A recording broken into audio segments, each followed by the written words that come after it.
అన్నయ్య ఆ తప్పు ఎప్పటికీ చేయడు. నువ్వు చాలా లక్కీయెస్ట్ పర్సన్ అంటూ లావణ్య షేర్ చేసుకున్న గుడ్ న్యూస్‌పై ఎమోషనల్ అవ్వకుండా ఉండలేకపోతున్న నిహారిక కొణిదెల. అందరికీ తెలిసిన విషయమే వరుణ్, లావణ్య తేజ్ వీరిద్దరూ పెళ్లి చేసుకున్న ముందే ప్రేమించుకున్నారని. ఆ ప్రేమ సమయంలో నిహారిక ఎంతో సపోర్ట్‌ని, మద్దతుని అందిస్తూ వచ్చింది. అలానే పెళ్లి చేసుకున్న తర్వాత కూడా లావణ్యకి ఎంతో బ్యాక్ బోన్‌గా నిలుస్తూ వచ్చేసిన నిహారికకి కూడా గట్టి సపోర్ట్‌ని లావణ్య కూడా అంతే అందించేసింది విడాకుల సమయంలో.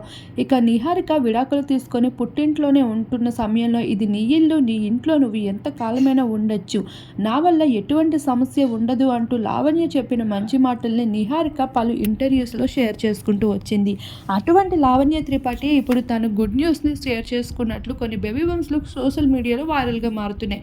అయితే ఒకప్పుడు బెస్ట్ యాక్టర్గా గుర్తింపుని చిరంజీవి చేతుల మీదుగా అందుకున్న డ్రెస్లోనే ఇప్పుడు లావణ్య త్రిపాఠికి సంబంధించిన కొన్ని బేబీ బంప్స్ లుక్స్ నెట్టింట వైరల్గా మారుతూ రావడంతో మెగా కుటుంబంలో లావణ్యకున్న విలువ, అలానే తను పెంచుకునే ఎమోషన్స్ పైన తనకి ఉన్న ఎమోషన్స్ అన్నీ బయట పెడుతుంది అంటూ క్రేజీ కామెంట్స్ని ఫ్యాన్స్ సైతం అందిస్తూ ఉండగా వీటన్నిటిపైన నిహారిక సైతం ఎంతగానో ఎమోషనల్ అవుతూ లావణ్య పైన ఎంత స్ట్రాంగ్ బాండ్ పెట్టుకుందనే విషయాన్ని రివీల్ చేసుకుంటూ వచ్చేస్తూ ఉంది.